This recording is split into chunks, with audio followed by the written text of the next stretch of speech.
Good morning dear students. आज हम usages of would shall will का जो पास्ट रूप यूज करते हैं उसके यूजेज के बारे में पढ़ेंगे। तो फर्स्ट इसका जो रूल है, it is used to show past form of shall will. इसका जो प्राय हम यूज करते हैं समय को दर्शाने के लिए, तो शेल विल का पास्ट रूप यदि हमें कहीं दर्शाना पड़े, यानी कोई ऐसा सेंटेंस हो जो भूतकाल में हो, तो हमें शेल विल की बजाय वहां पर हम किसका प्रयोग करेंगे, फिर वुड का। चलिए एग्जाम्पल देखते हैं। फर्स्ट एग्जाम्पल है आपका, I promised I dash tell you the whole story. अब इस वाक्य के अंदर हम देखते हैं कि यहाँ प्रोमिस्ड जो वर्ब आई है वो पास्ट को दर्शाती है, यानी पास्ट सिंपल पास्ट टेंस है, पास्ट को दर्शाती है।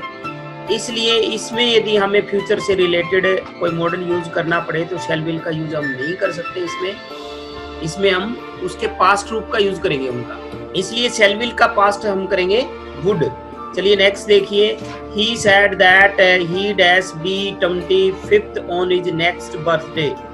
अब यहाँ ऑन हिज नेक्स्ट बर्थडे से हमें पता है कि भी फ्यूचर के बारे में बात हो रही है, लेकिन वाक्य में जो पहला जो भाग है ही सेड दैट, ये पास्ट में आया हुआ है, तो पास्ट हिंट मिला हुआ है, इसलिए हमने शेल विल यूज नहीं किया। यहाँ पे शेल विल का पास्ट रूप यूज किया है, he would। नेक्स्ट है, he said that after Sunday there dash be Monday। तो ये हमें पता है संडे के बाद में मंडे आता है, फ्यूचर से रिलेटेड बात है, लेकिन वही है कि पहला जो भाग है स्टार्टिंग के अंदर he said that, तो यहाँ said सेकेंड फॉर्म आई हुई है, तो पास्ट का हिंट है, तो यानी हमें शेल विल के पास्ट रूप को दर्शाना पड़ेगा और इसीलिए हमने यहाँ पे वुड का प्रयोग किया है। नेक्स्ट जो हमारा रूल है, it is used to show habit और रूटीन वर्क। इस मॉडल का प्रयोग हम आदत और दिनचर्या के कार्यों को दर्शाने के लिए भी करते हैं। हैबिचुअल एक्शन, रूटीन वर्क की कोई बात हो तो इस मॉडल का हम उसके लिए करेंगे। इसमें वही रूटीन वर्क या हैबिचुअल एक्शन को दर्शाने वाले शब्द जैसा कि हमने सिंपल प्रेजेंट टेंस में किए थे, फ्यू, डॉग एंड रोज के फॉर्मूले में जो सारे आते हैं वही शब्द यहाँ पर भी मिलेंगे, जैसे open, usually, always, seldom, generally, rarely, daily etcetera. ये सारे के सारे शब्द यदि वाक्य के अंदर मिलते हैं तो इसका मतलब उस वाक्य में कोई हैबिट या रूटीन वर्क से रिलेटेड कोई कार्य है, तो हम इस मॉडल को उसमें यूज करेंगे। बट इफ हैबिट और routine work refers to the past, लेकिन यदि वो आदत या रूटीन वर्क आपका पास्ट को रेफर करता है, यानी अतीत के बारे में है, अब प्रेजेंट के बारे में आदत न होकर आपकी अतीत के बारे में है, तो ऐसे समय में we should use used to instead of would. तो ऐसी अवस्था में हमें यूज्ड टू मॉडल का प्रयोग करना चाहिए बजाय कि वुड को, क्योंकि यूज्ड टू मॉडल भी है वो पास्ट की हैबिट और रूटीन वर्क के लिए यूज करते हैं। तो ये आपको थोड़ा सा डिफरेंस ध्यान रखना है। चलिए एग्जाम्पल से स्पष्ट हो जाएगा। फर्स्ट एग्जाम्पल है हमारा, after dinner he dash usually go out for a stroll.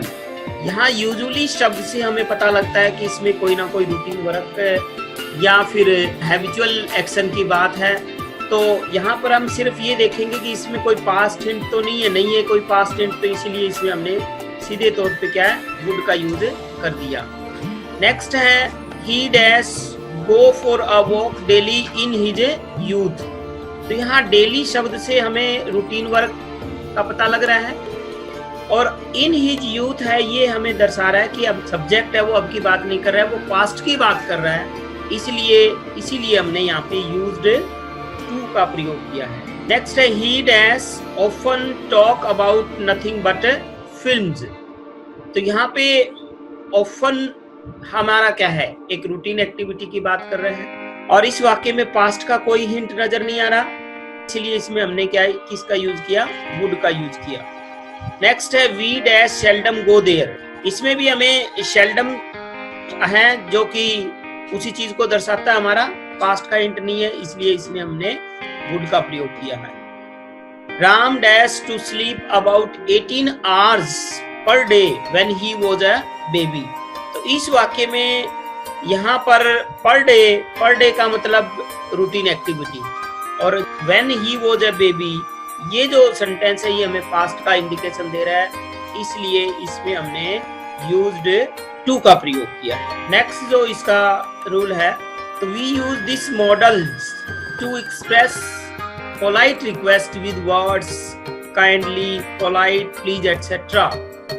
इस मॉडल का प्रयोग हम पोलाइट रिक्वेस्ट, एक होती है नॉर्मल रिक्वेस्ट, नॉर्मल रिक्वेस्ट को दर्शाना है तो हम शैल विल का यूज करेंगे।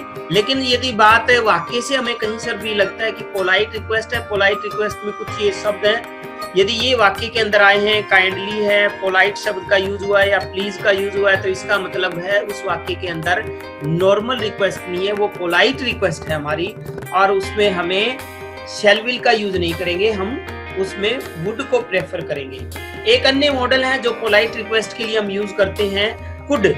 तो कुड को भी हम यूज कर सकते हैं, वुड या कुड में से हम किसी का यूज कर सकते हैं, क्योंकि दोनों ही मॉडल का प्रयोग हम पोलाइट रिक्वेस्ट के लिए करते हैं। तो चलिए एग्जांपल में देखते हैं। फर्स्ट एग्जांपल है dash you show me your pen please. अब यहाँ पे प्लीज आया हुआ है यहाँ पर, तो इसका मतलब वाक्य में क्या है, पोलाइट रिक्वेस्ट का भाव है। पोलाइट रिक्वेस्ट के लिए हमने यहाँ पे वुड का प्रयोग हमने कर दिया। वैसे इसमें आप वुड कर दो, वुड कर दो, दोनों ही ठीक है। वैसे हम प्रेफरेबली क्या करते हैं, यू के साथ हम वुड को प्रेफर करते हैं और फर्स्ट पर्सन आई के साथ हम वुड को प्रेफर करते हैं। तो इसके अंदर हमने वुड का यूज कर दिया।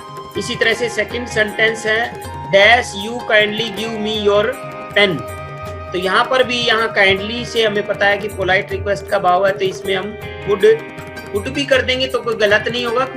नेक्स्ट है dash I take your pen please. तो प्लीज से हमें पोलाइट रिक्वेस्ट का भाव पता लग रहा है, तो इसलिए इसमें हम कुड का यूज हमने कर दिया, could I take your pen please. Next हमारा रूल है we use this modal to express unfulfilled wish. इस मॉडल का जो प्रयोग करते हैं हम अनफुलफिल्ड विश, ऐसी इच्छा जो हमारी कभी पूरी नहीं हुई हो, and to show preference between two or more than two things or person. और इसी तरह से दो या दो से अधिक वस्तुओं या व्यक्तियों में चुनाव करने के लिए भी हम इस मॉडल का यूज करते हैं। तो इस तरह के वाक्य में कुछ वर्ड्स, कुछ वर्ब यूज होती हैं जिनको हम याद कर लेते हैं, तो इस नियम को हम बड़ी आसानी से याद रख सकते हैं। In such sentence we often find the verbs. इसके अंदर ये लाइक का मतलब पसंद है, प्रेफरेंस को दर्शाती है, प्रेफर का मतलब प्रेफरेंस को दर्शाता है, विश का मतलब आपकी अनफुलफिल्ड विश को दर्शाता है। इसी तरह से देन, रादर देन, ये शब्द किसको दर्शाते हैं, प्रेफरेंस को। दैट से पहले हम वुड का यूज करेंगे, दैट जहां लगा हो, दैट से पहले ब्लैंक होना चाहिए और उसके बाद में दैट है, तो इसका मतलब अनफुलफिल्ड विश को दर्शा रहा है, वहां पर हम वुड का ही यूज करेंगे। और दैट वाले वाक्य के अंदर लास्ट के अंदर आपका क्या मिलेगा, साइन ऑफ एक्सक्लेमेशन जरूर मिलता है। इस तरह के वाक्य के अंदर ये ध्यान रखना है। तो एग्जाम्पल देखते हैं हम। फर्स्ट है dash that he were a king.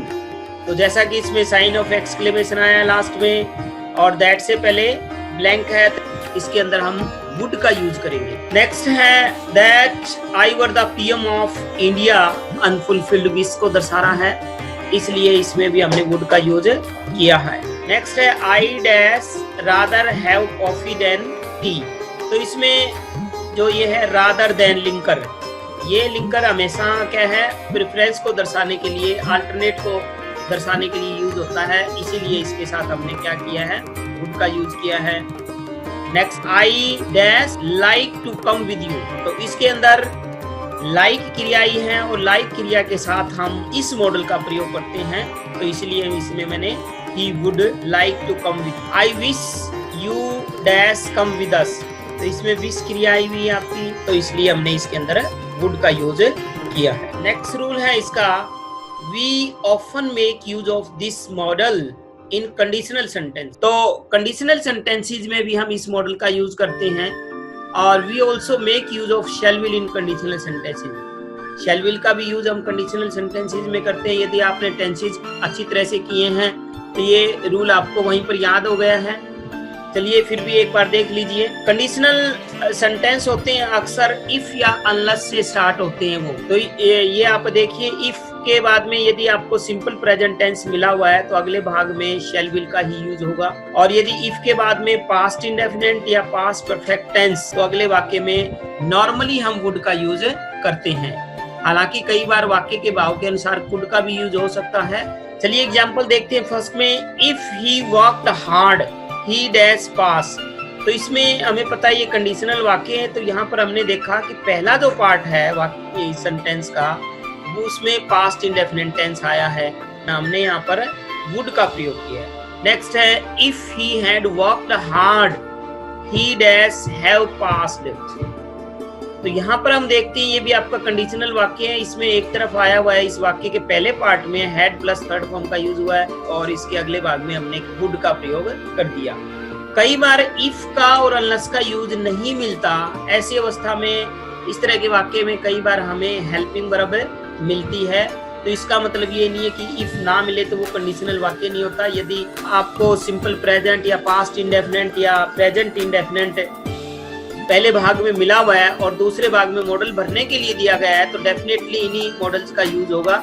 जैसा थर्ड में देखिए had he reached home in time, हालांकि इसमें इफ का यूज नहीं है। यदि इफ का यूज नहीं होता तो सब्जेक्ट से पहले क्या है उस टेंस की हेल्पिंग वर्ब यूज होती है।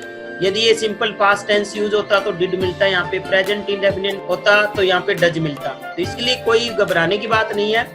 यहाँ पे हमें क्या देखना है कि यहाँ हैड प्लस वर्ब की थर्ड फॉर्म का प्रयोग मिला है, तो इसलिए अगले भाग में हमने वुड का यूज कर दिया। नेक्स्ट है if we run fast we dash catch the train. तो यहाँ हमें पहले भाग में वर्ब की फर्स्ट फॉर्म है यानी सिंपल प्रेजेंट टेंस आया है, तो इसलिए इसमें हमने शैल का यूज कर दिया। Thank you, have a nice.